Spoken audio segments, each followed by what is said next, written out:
Awesome. We are underway. Hey, everybody. It's Andrew McCauley. We are on our regular blab, our 10:30 a.m. Pacific time blab. We are talking about what's happened online, what is the news in social media, what's been going on. And if you are listening to us now, we'd love you to join us. We've got a couple of spare seats open. We've got a couple of topics we're going to discuss today. But if you've got some things that have happened that you've noticed that's popped up in the last few days, even week or so, we'd love to hear about it too. We'd have a bit of a discussion about what's going on. Of course, I'm joined by Will Hanke from Red Canoe Media. G'day, Will. Doing well. How are you? I am great. Great. There's a fun few things been happening over the weekend in the world of social, and I want to just have a chat about some of those and get your ideas about what you think that means for everyday people and marketers and all that sort of stuff too. Yep, definitely. So let's have a look. Do you want to kick us off with the first topic that you've got on your list there?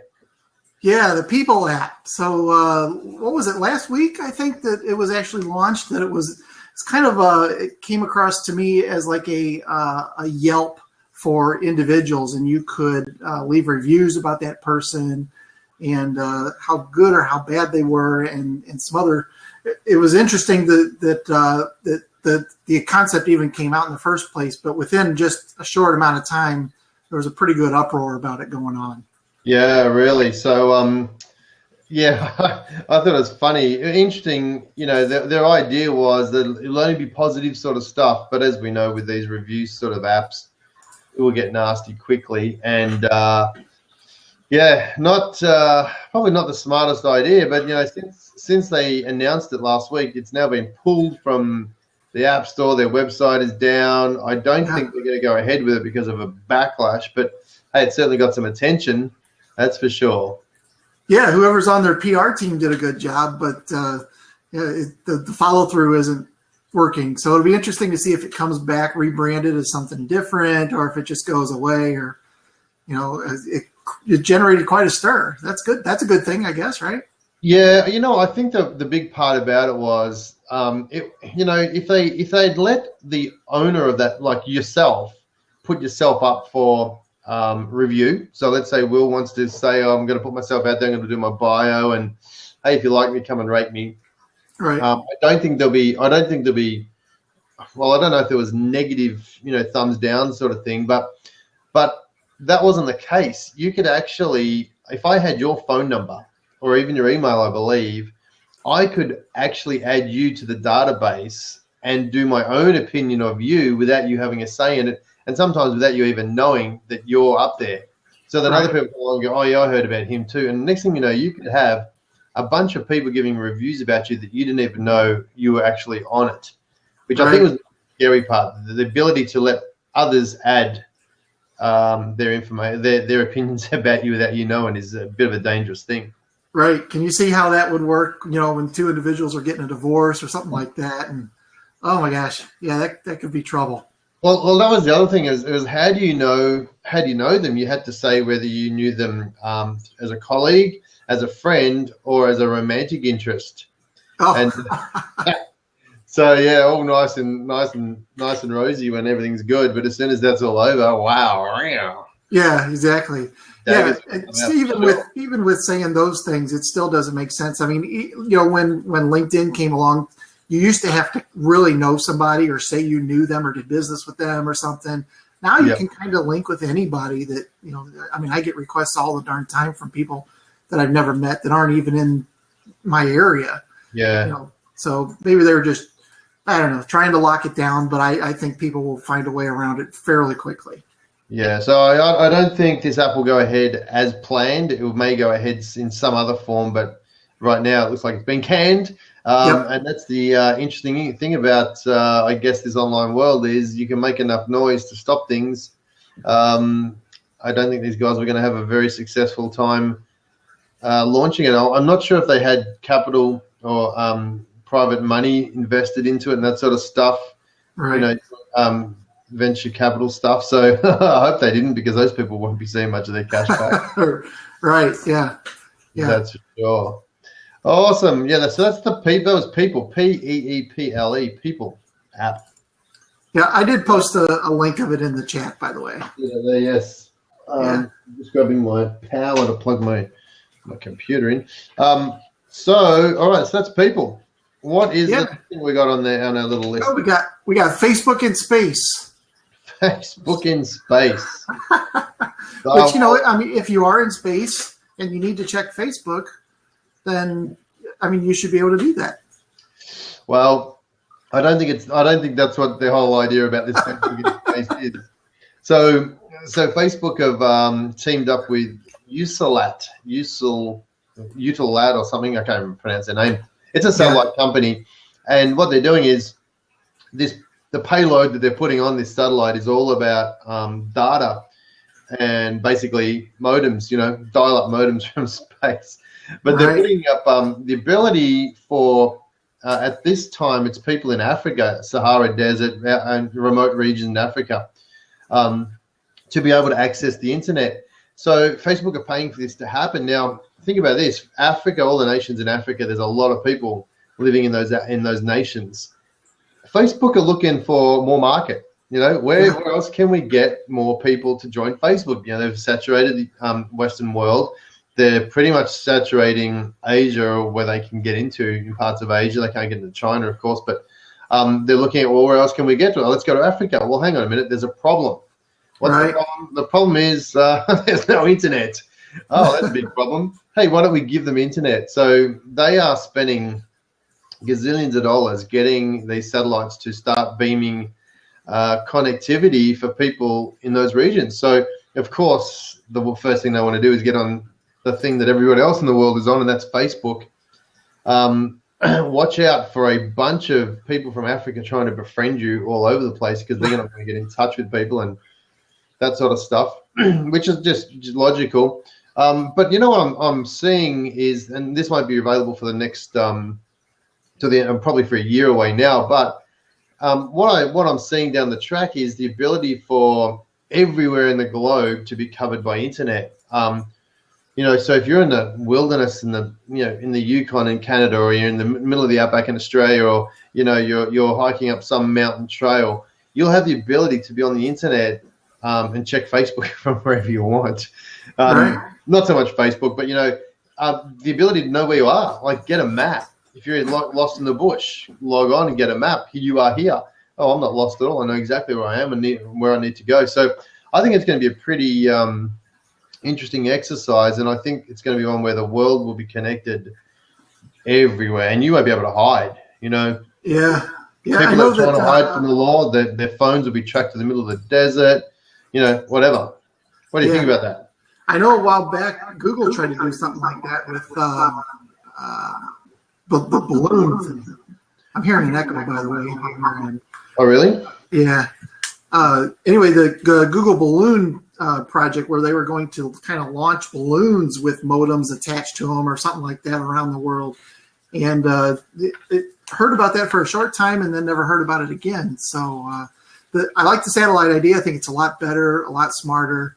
I don't know how the connectivity will be, but at least the fact that there will be some in those parts of the world is pretty cool. So, and then of course the whole monetary side of things. If Facebook is sponsoring this, then I'm assuming there's going to be an F, on every single page of browser that you're using.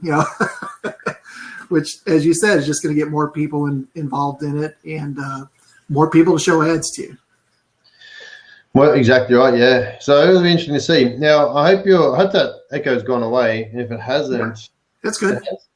Okay, good. I'm not sure what happened there.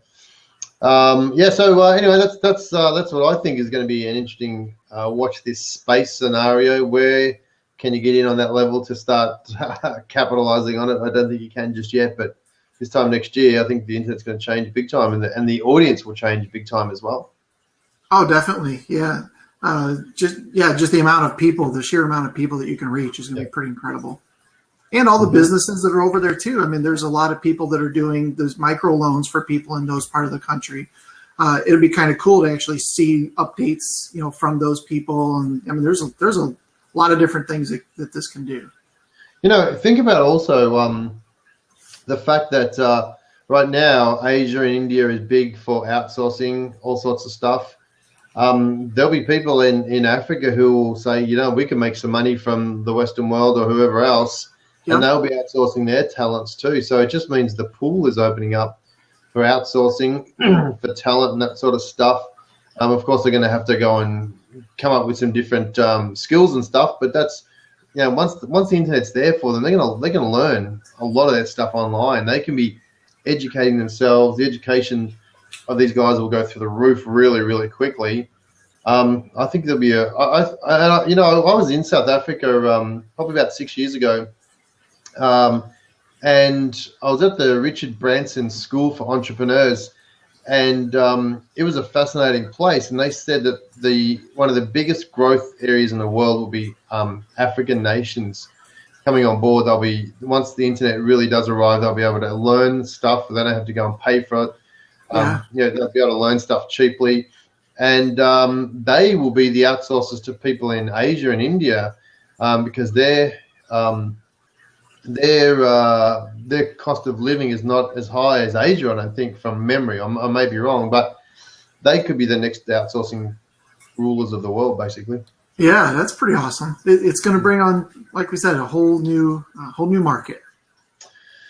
Yeah, and I think people like talent in Australia, whether it's quite expensive to go and hire talent, even the US and Canada, New Zealand, they're going to have trouble because now there's an influx of other people doing those skills. Right. A bit of a concern for some of those people in those fields, looking to keep their high price ticket. Yep. I also wonder about sites like LinkedIn, and LinkedIn bought Lynda not too long ago, so they're gonna want to hit those areas hard to start teaching these people exactly what you said. All these different skills so that they can be outsourced places to go to. So. Yeah, you're right. Imagine LinkedIn is going to profiles, based in African nations and saying, here's just $1 for your course rather than 30, 40, 50, $100. There's a couple of 100 million people in Africa. Easily adds to their bottom line for, no layout. Basically, it's going to be pretty interesting to see how that works too. Yeah, it's going to be interesting for sure. Anyway, that's Facebook in space. Yeah, we also got a couple Twitter things going on. Mm-hmm. I know that they just named Jack Dorsey as the CEO. I think he's kind of been the interim CEO for a while now. Yep. He's a St. Louis boy, by the way. He's from my town. Is he really? So he'll be on our blab next week? Yeah. I'll see what I can do. Yeah, but they named him CEO officially, and I think they're looking for somebody else for the chairman spot now. And I think he's still going to stay on. I'm not sure what his position is with Square. I would assume he's CEO or chairman or something of that as well. But I have seen a couple of things across the internet about Elon Musk and some other people saying it's pretty crazy to try to run two businesses at once. I was reading about that. I think Steve Jobs said the same sort of thing, didn't he? Yeah. As well. So, yeah. Interesting. So, of course, Twitter is always going to be in our news because it seems to change every single week. It does, yeah. What else is going on with Twitter we got there? Well, they announced something just today called Moments, yes. Which, quite honestly, I don't know a whole lot about. Right off the bat, I would think it's probably something similar to targeted towards newer people that are trying to get on, or is it bringing the biggest stories to the front? That's kind of what it's doing. Yeah, what it's doing is there's a lot of people. The history of Twitter now is that people join, they get told to join, they look at it, they don't get it, they're not sure what this 140 characters is all about. What do we need to do in regards to that? Oh, this is boring, I'm out of here. Right. And they quit. We see a lot of egghead profiles, people that don't even bother loading up pictures and images and stuff like that. One follower, no tweet sort of thing. Right. So Twitter said, well, we need to be able to retain our people a lot longer. Excuse me. So what they're doing is they're introducing moments rather than a reverse chronological feed. They're going to have moments that are the important aspects that they think are important to the customer. So moments of news stories or interesting bits and pieces that they will see at the top of their news feed that they can go and check out, rather than looking at irrelevant pictures of photos of dogs and cats and burritos sort of thing. Yeah. So it's sort of going to keep them interested a little bit longer than just looking at something and going, oh, this Twitter stream is too fast or too hard. Or if you're a new person, you've only got one person you're following or two or three people, there's not a lot of content on that Twitter feed if those three people aren't posting many tweets. Yeah, I like this. I think it's going to be interesting to see how they come up with what the top pieces of news are for each person. Are they going to learn, what those people are engaging with, what they're retweeting, and then use those keywords in those posts to deliver better content to each person? That's pretty cool. I mean, I think I told you about my wife who had joined Twitter years ago, and she was the exact same way. I don't get it. I'm done. And she tried it maybe for a week or something. And then just recently, within the last couple of weeks, she got back on there and started following some fitness-related people. Right. And it's really motivated her to get out there and run. And she's learning every day. She's learning things about running and fitness and diet, those kind of things. And it's really kind of turned her world around. But I think having some sort of thing that introduces you to, here's the main feeds, here's some people you should follow, and not just because they're celebrities, but because they're tweeting things that you enjoy or are interested in. Yeah, I think that's going to be huge. Yeah, I think you're right. I think it's going to be good for everybody, and definitely good for Twitter, because as we spoke about in one of our previous shows, Twitter is losing or has lost ground to Instagram. There's more users on Instagram than is Twitter.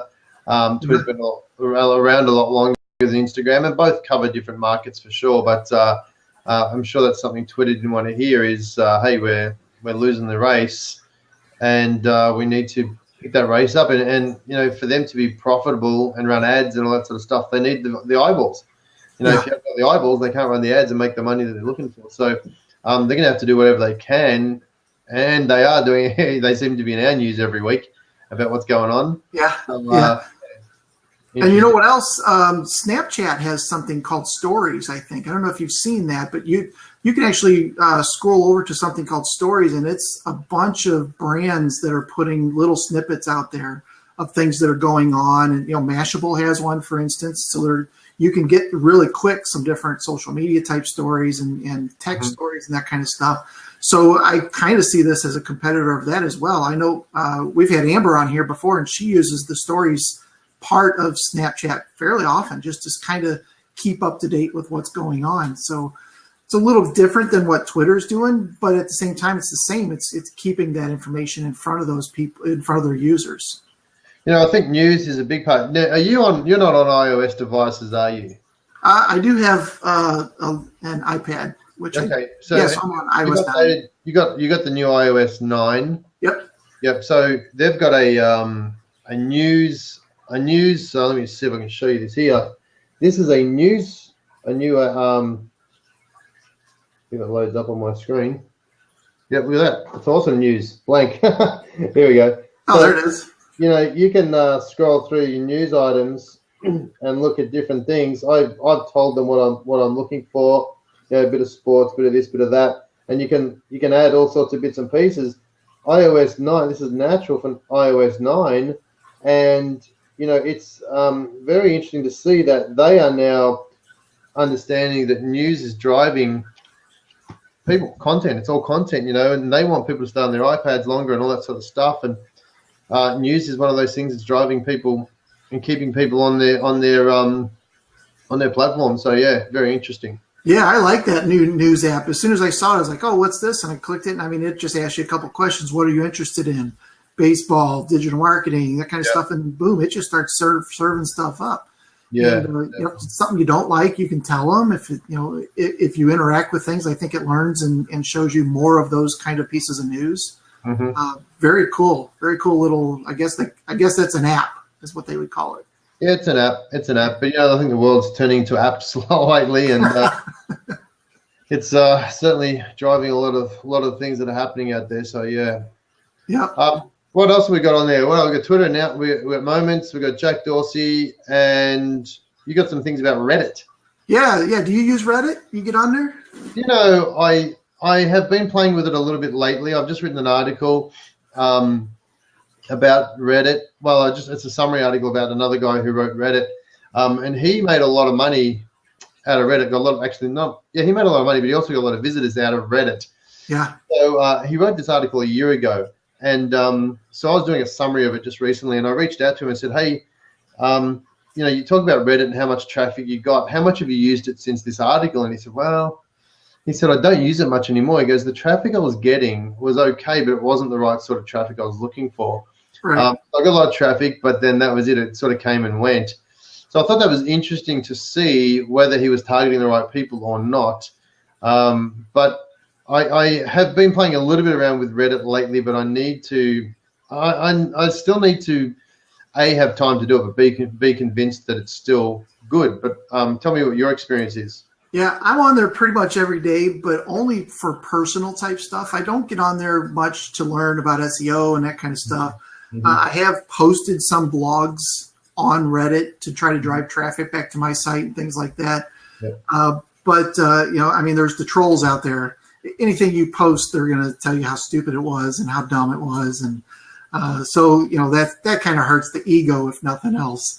But yeah, I use it a lot for personal type stuff. And once again, we're talking about news. I do use it to see what's going on around the world and maybe learn some things that I didn't realize existed, which is always pretty cool. So the actual news that we're talking about is they've launched a new digital magazine called Upvoted. Right. I think it's just going to be a culmination of some of the top articles. You know, Reddit is called the front page of the internet. So they've got all these different articles about pretty much anything you can think of. It's out there. Mm-hmm. And so I don't know how often this magazine is going to come out, but it's going to probably have to be fairly often in order to stay up to date. Do you follow links that are posted in there? Oh yeah, definitely. I do. Yeah. Sometimes a lot of the stuff I look at is just goofy pictures, or you know, I follow baseball, the Cardinals. You know, I'm always on there reading about what's going on, and there's people posting articles in there related to the Cardinals. Mm-hmm. So I follow all those kind of links too. So yeah, it's not just personal stuff, but for the most part, that's how I use it. Yeah. Okay, interesting. Yeah, and have you ever used it for your marketing stuff as well? Do you use Reddit for? Have you ever tried to use it for your marketing? I know you don't now, but have you ever tried it? I have in the past. I created a couple accounts for a couple of my clients and posted up some blogs and different things up there. And I think like that guy that you talked to, there's an immediate spike of traffic, but the traffic isn't necessarily people that are definitely not in purchase mode.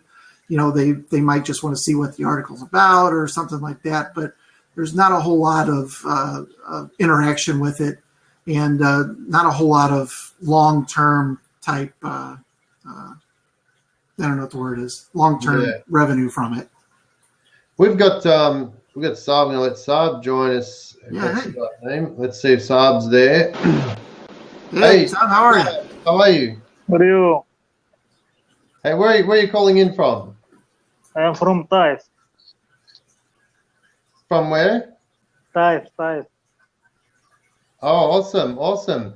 And thanks for joining us. We're just discussing some of the latest news. We're talking about Reddit. Do you use Reddit at all? I am no. Don't know. You don't use Reddit? What are your favorite social media platforms? Platforms, yes. What's your favorite social media websites? Do you use Facebook or Twitter? No. Speak you. I am listening for you. Okay. Good. No, you just want to listen. Okay. Well, thanks for joining us, and we hope you enjoy our little program here. Thank you. So, anything else you want to add about Reddit there, Will? Yeah, I don't think so. Like I said, I've used it in the past. I posted some of my clients type stuff up there, but you know, for the most part, it was kind of crappy traffic. So yeah, not the best in the world. Yeah. Yeah. Okay. All right. And I think we've got time for one or two more little items. Yeah, I've got one about Florida. They're considering a new bill to ban employers from getting into their employees' social media accounts, which I never knew was a thing. And from what I've been reading, that some employers actually require you to hand over your passwords of your social media accounts, which I don't think I'd be doing that anytime soon. You know, hell no. On what basis could they possibly say that? Yeah, I don't know, but obviously it's a thing because they're trying to pass a law that that this is not something you can continue to do. So I don't know what kind of business would unless there's a public face to the business. But even in that case, typically the business would set up its own social media account. Yeah, really. And then you would tweet as that business. Although now that I think about it, I know that let's take like some of the news channels here in town or the radio.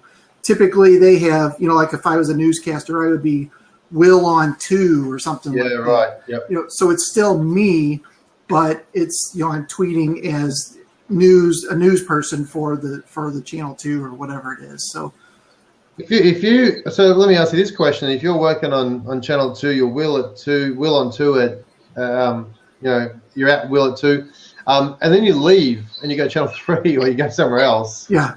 What do you do? Who owns the content and who owns the Twitter account in that case, you think? Yeah, that's an interesting one. I would assume there'd be some sort of agreement up front before you create that account. But who's to say you can't just create one, just because you're a TV person and want to get the followers, Yeah. Interesting, isn't it? Yeah, so this whole bill that's going to ban people from employers forcing their employees to give over their passwords, that's pretty insane. Yeah, interesting. Yeah. Interesting. Yeah. Saeed, what do you think about that? Okay, I am the English. I am no good speak English, but I know what you you say. You can understand us, but you can't speak. I can understand you, and I say I am listening for you while I no speak English good. Okay, no, you speak fine. We can understand you. Yeah. Yeah. So I think that's all the news that I've got. Do you have anything else on yours, Andrew, for today? No, I don't think so. I'm just quickly checking. Last little thing. The only other thing, do you use Clout at all, Will? Do you use Clout, the app? Clout? You know what? That's one of those deals where I signed up for it and played with it maybe a day or two and never went back to it. They used to email me and say, hey, your Clout score has moved up a little bit. And I don't know. I don't use it. It's kind of like Foursquare. It was fun for a very short amount of time, and that was about it. Yeah, I'm on Clout. I haven't looked at Clout for probably 6 months or more. Yeah. But anyway, they've just dropped the perks. Not that I ever used the perks. Okay, my friend. Excuse me. I am now go. Okay, no problem. Okay. I nice listen to you. Thank you for joining us, Sayad. Goodbye. Yeah, and you know what?